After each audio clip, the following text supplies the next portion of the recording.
Herkese merhabalar. Neşe Tarif Adresi YouTube kanalıma hepiniz hoş geldiniz. Motifli yeleğimizi örmeye devam ediyoruz. Motiflerimizin yapılışını anlatmıştım. Motif eklemelerimi de anlattım. Şimdi ben şöyle bu kısımdan başladım. Sonuna kadar gittim.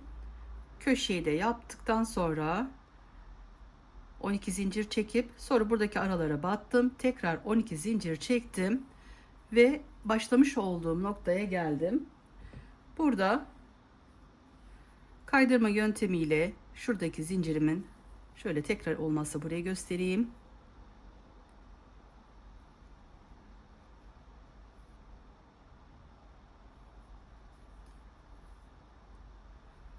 En baştaki araya batıyoruz.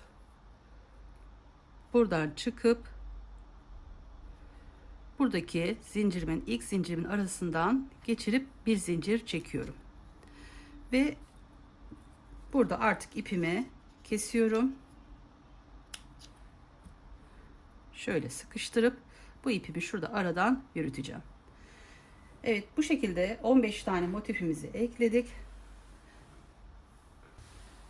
Motifleri arttırarak yeleğimizi büyütebiliyoruz.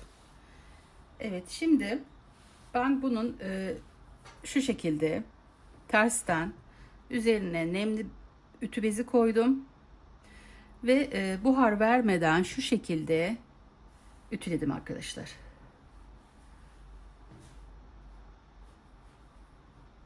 Evet, ütümüzü yaptıktan sonra artık yukarı doğru örmeye başlayacağız. Sonra alt kısımdan çevresini geçtikten sonra tekrar alttan bir buraya yaptığımız işlemi de uygulayıp hayırlısıyla ön ve arka bütün olarak yeleğimizi bitireceğiz. Yeleğimizin köşesinden başlayacağız. Önce tığıma ipimi sabitliyorum. Şuradan arkadaşlar saydığımız zaman 1 2 3 4 5 6 6. araya batıyorum. Köşe, tam köşeyi bulmuş oluyorum. Burada bir keredir şöyle çıkıp 1 2 3 zincir çekiyorum. Buradaki ipimi de şuradan aradan yürüteyim. Kaybedelim bu ipimizi. 3 zincirden sonra başını bir kere dolayıp şuradaki boşluğa araya batıyorum. 1 2 3'te çıkıyorum. Tekrar başını doladım. Aynı yere battım ve 3'te çıkıyorum. Tekrar başını doladım. Aynı araya battım. 1 2 3. Toplam 5 tane olsun. 5 tane bu araya dolduralım.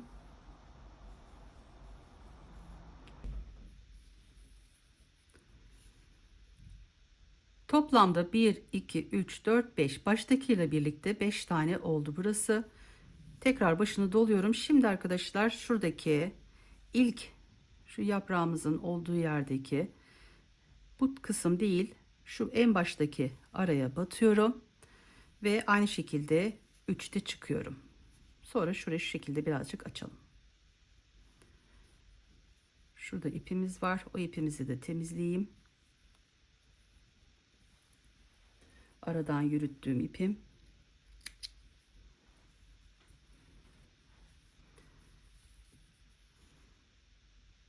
Şu kısımla birlikte 6 tane oldu. Tekrar başını doluyorum.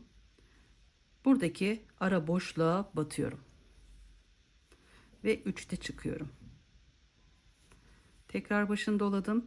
Yanındaki boşluğa battım. 3'te çıkıyorum. Buradaki 7 tane şöyle aralara yapmıştık. Onların üst noktasına batıyoruz. Şurası arkadaşlar.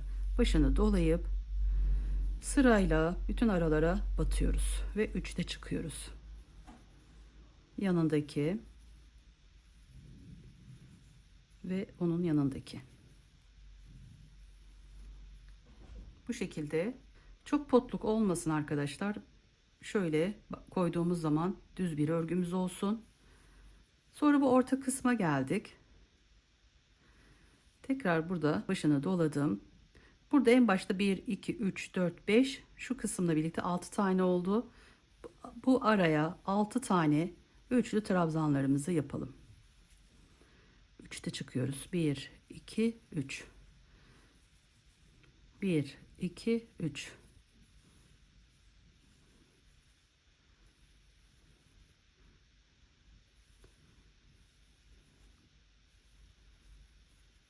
Bu araya da aynı şekilde 3'te çıkarak 1 2 3 4 5 tane yaptım. 6.'yı arkadaşlar şuraya, ortadaki batmış olduğumuz yere batıp 3'te çıkıyorum.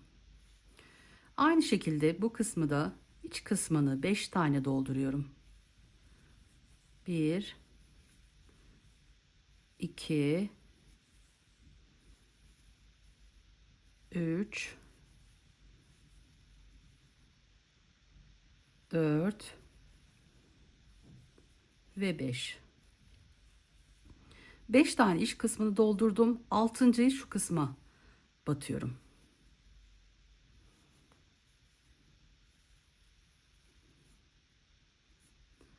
Sonra buradaki bütün aralara tek tek şu ara boşluklara batıp 3'te çıktığımız trabzanlar yapıyoruz.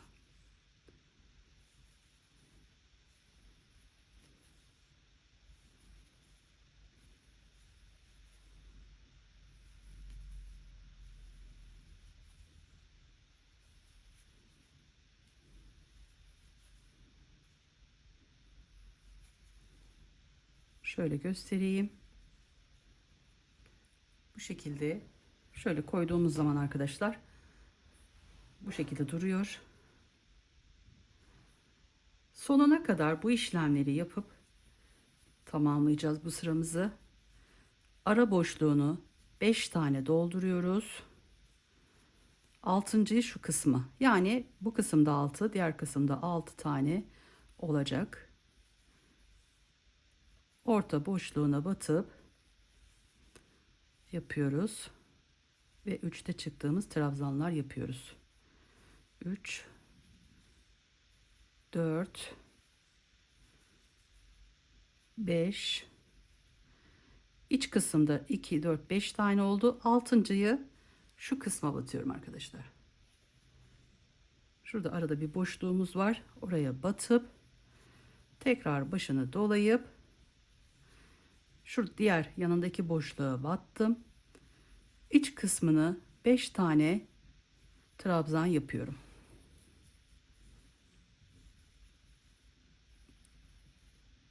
Bir, iki, üç,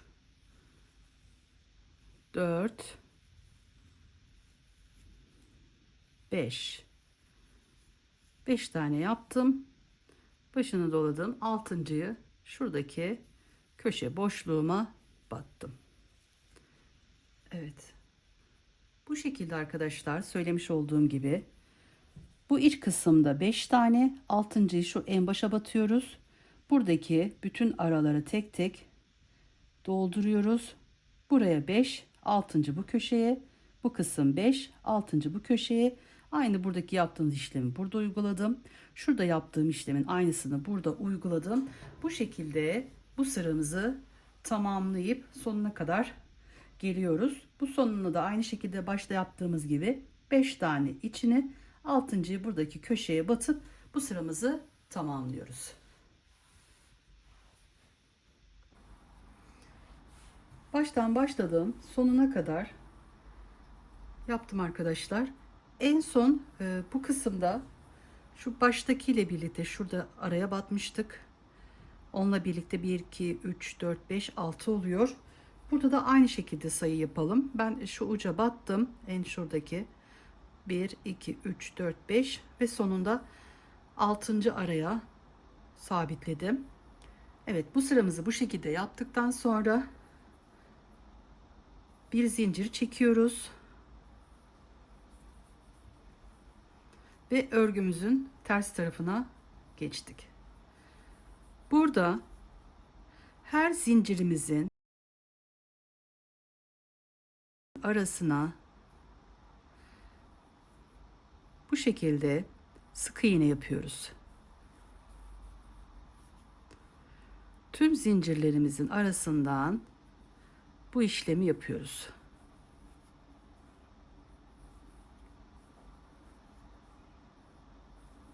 Şöyle göstereyim.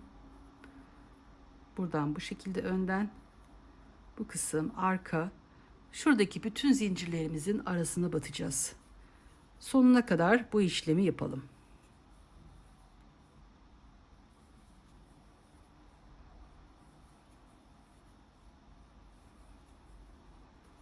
Evet. Tüm zincirlerimin arasına, şu üst alt araya değil arkadaşlar, bakın şu kısma değil, şuradaki araya değil, şuradaki üst zincirlerimizin arasına, şurada V şeklinde olan yer, ara kısımlarına batıp sona kadar bu sıramızı tamamlayalım. Tüm zincirlerimin arasına batarak sonuna kadar geldim. Son zincirimin arasına da battım. 1 2 3 3 zincirimi çektim. Çok fazla sıkmayalım bu zincirlerimizi. Tığımın başını doluyorum ve ön tarafına geçiyorum. Burada şu kısımdaki en baştaki, şuradaki başladığımız olarak sayıyoruz. Yani dibine batmıyoruz. Onun yanındaki zincirimin arasına batıyorum ve 3'te çıkıyorum. Arada 2 zincir çekeceğim. Tığımın başına doluyorum. Bir zincirimizi atlayıp yanındaki zincirin arasına batıyorum ve 3'te çıkıyorum. Tekrar başına doladım. Yanındaki zincirimin arasına batıyorum ve 3'te çıkıyorum. Şöyle göstereyim. Arada bir zincir atlıyoruz. 2 zincir çekiyorum. Tığımın başına doladım. Arada bir zincir atlayıp yanındaki zincirimin arasına batıp 3'te çıkıyorum. Tekrar başına doluyorum. Onun yanındaki zincirimin arasına battım ve 3'te çıktım. Tüm sıramızda bu işlemi uygulayacağız. Yapmış olduğum ayçiçeği motifli yeleğim var arkadaşlar. Şöyle göstereyim. Bu şekilde. Bunu da yapmak isterseniz bölüm bölüm oynatma listesinde paylaştım. Burada yapmış olduğumuz üst taraftaki işlemin aynısını yapıyoruz. Alt tarafını yaptık. Sık iğnemizi yaptık. Şimdi bu kısımda. İlk sıramızda aralarda bir zincir atlayıp yapıyoruz.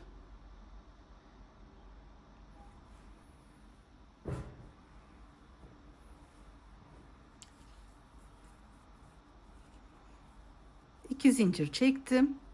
Tığımın başına bir kere doluyorum. Bir zincir atlayıp yanındaki zincirimin arasına battım ve 3'te çıktım. Tekrar tığın başını doladım. Yanındaki zincirimin arasına battım ve 3'te çıktım.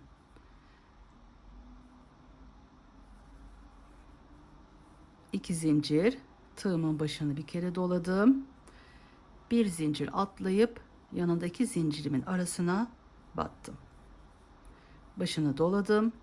Yanındaki zincirin arasına da batıp bu şekilde ikili olacak bu kısımlar. Bu şekilde arkadaşlar. Aralarda da bir zincir atlayıp yapıyoruz. Bu kısımlarda da 2 zincir çekiyoruz. Bu işlemi sona kadar bu şekilde sona kadar yapıyoruz. Şimdi en sonda şu şekilde arkadaşlar. Bir zincirimi çektim. Şurada bir tane şu kısma denk geldiği için arada bir boşluk bırakıp yanındakine battım en sonda. Bu şekilde sizin de olursa böyle ayarlamalar yapabilirsiniz. Bir zincirimi çektim. Örgümün tersine geçtim. Bu sıramızı tersi arkadaşlar. Tersi hep sık iğne olacak. Şu alt kısımda yapmış olduğumuz gibi şuradaki zincirimin arasına batıyorum. Ve bir sık iğne yaptım. Onun yanındaki zincirimin arasına da battım. Sık iğnemi yaptım. Ortalarda şöyle şu kısımlarda 2 zincir çekmiştik. Bu kısımlara da 2 tane ara boşluklara sık iğnemizi yapıyoruz.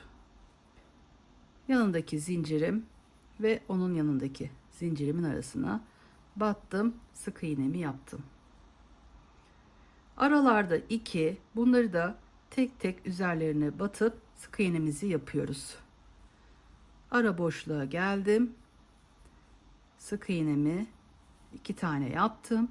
Sonra yanındaki zincirim ve onun yanındaki zincirimin tepe noktasına battım. Sık iğnelerimi yaptım.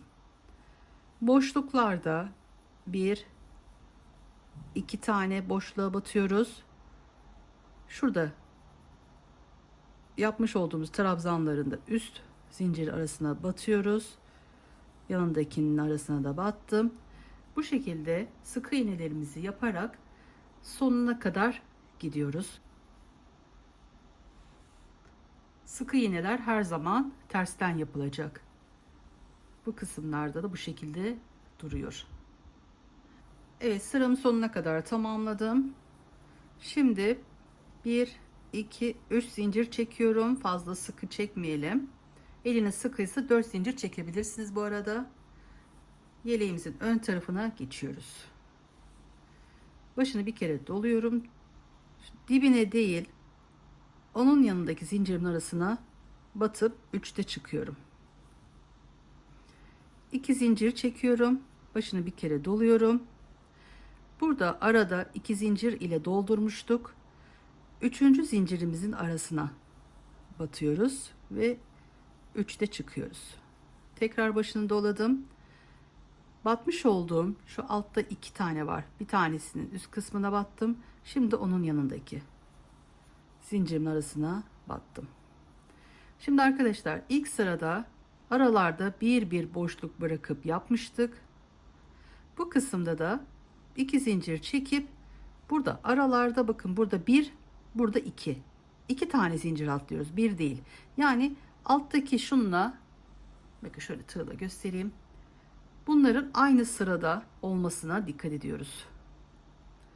Aralarda 2 zincirimizi, yani sık iğne yapmış olduğumuz yer, oralar kalacak.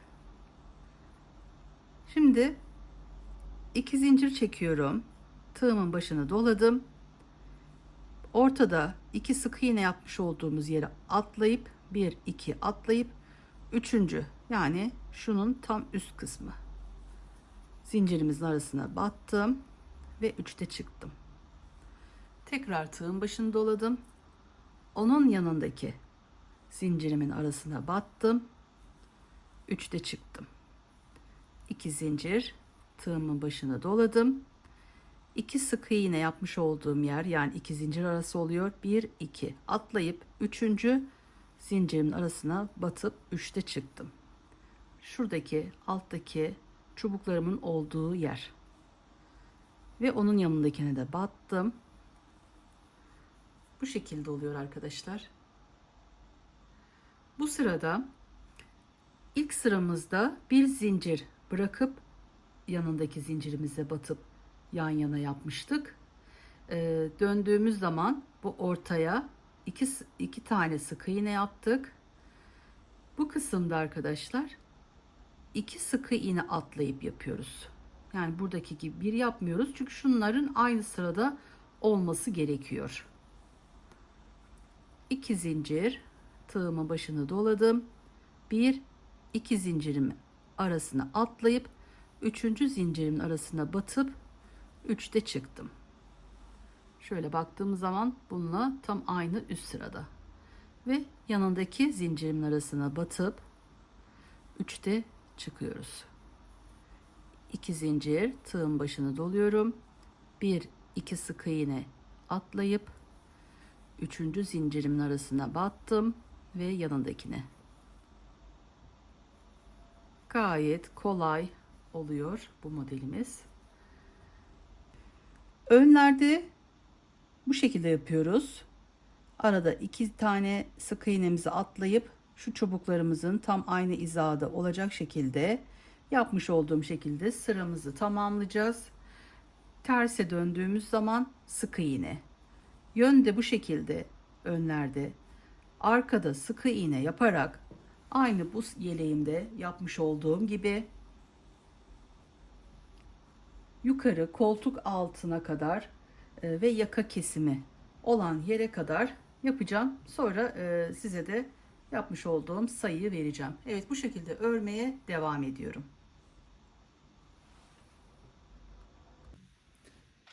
Evet, yeleğimi şöyle yukarı doğru ördüm koltuk altına kadar.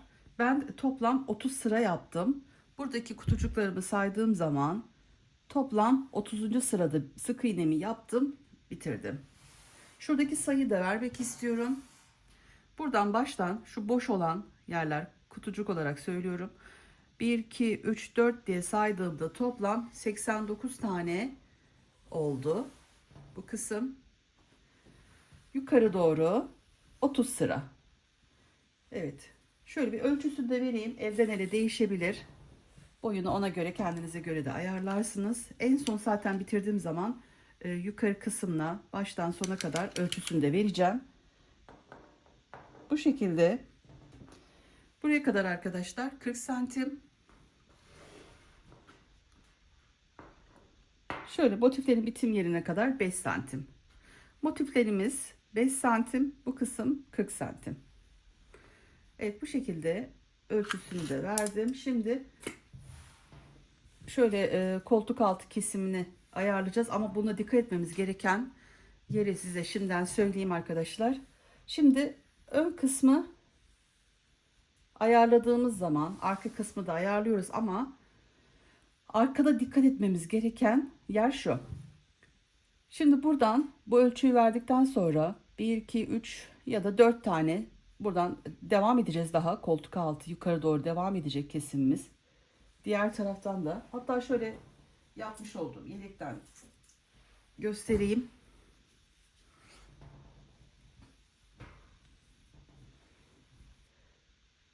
İşaretimizi koyduktan sonra daha yukarı doğru kesimimiz olacak. 3-5 sıra şöyle kesim oluyor iki tarafta. Sonra arkadaşlar burada önleri birleştirdiğimiz zaman 10 tane kutucuk bırakıyoruz. 10 tane de bu kısımda. Şu ortada ne kadar kaldığına baştan bu kısımdayken hesabımızı yapalım. Sonra şu omuz kısmı dar olmasın arkadaşlar. Bunu mutlaka bu kısımdayken ayarlayın. Sonra ördüğünüz zaman bu kısımda sökmek zorunda kalabilirsiniz. Evet, bu ayarlamaları da şöyle yapıyoruz. Ben bu ölçülerde yaparsanız bunun vereyim. Şimdi yeleğimi şöyle katladım. Diğer tarafını da katladım. Ortada biraz şöyle boşluk bırakıyorum. Kenarından bir sıra geçeceğiz. Bir de kenar tığlaması yapılacak derken bu kısım 0'a 0 olacak arkadaşlar. Şöyle kenarlarda bu küçük model, önlerde şöyle yarım, kenara da denk geliyor. Şöyle yeleğimi koydum. Diğer taraftan da şu etek ucundan göstereyim. 1, 2, 3. Dördüncüyü tam yapmıyorum. Yarım kenara gelecek şekilde şu şekilde koydum. Sonra burada ayarlamalarımı yaptım arkadaşlar. Koltuk altı kısmında şöyle 1, 2, 3 kutucuk burada. 1, 2, 3 kutucuk, yani toplam 6. Şu şekilde 1, 2, 3, 4, 5, 6 tane bıraktıktan sonra şuradaki sayıma bir baktım. Şöyle. Buradan 1, 2, 3, 4, 5, 6, 7, 8, 9, 10, 11, 12, 13, 14, 15, 16, 17, 18, 19, 20, 21. Toplam önde 21 kutucuk koydum. Şuradan 1, 2, 3, 4 diye saydım. Toplam 21 kutucuk var. Bu 21 sıranın 1, 2, 3. Üçüncü araya şu şekilde 1, 2, 3. Buraya işaretimi koydum.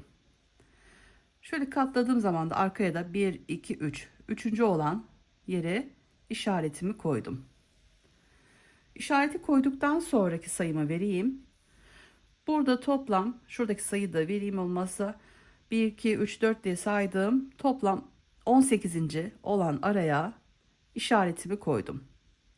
18 kutucuk var. Ondan sonraki ikili trabzanın olduğu yere işaretimi koydum. Sonra buradan 6 tane 1, 2, 3, 4, 5, 6. 6 tane de bu kısımda koltuk altında bıraktım ve işaretimi koydum. Şuradan şuradaki sayımı da vereyim.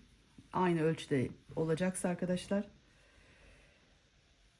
İşaretimi koyduğum yerin yanındaki kutucuktan saymaya başlıyorum. 2, 4, 6, 8, 10, 12, 14, 16, 18, 20, 22, 24, 26, 28, 30, 32, 34, 36, 38, 40 ve 41.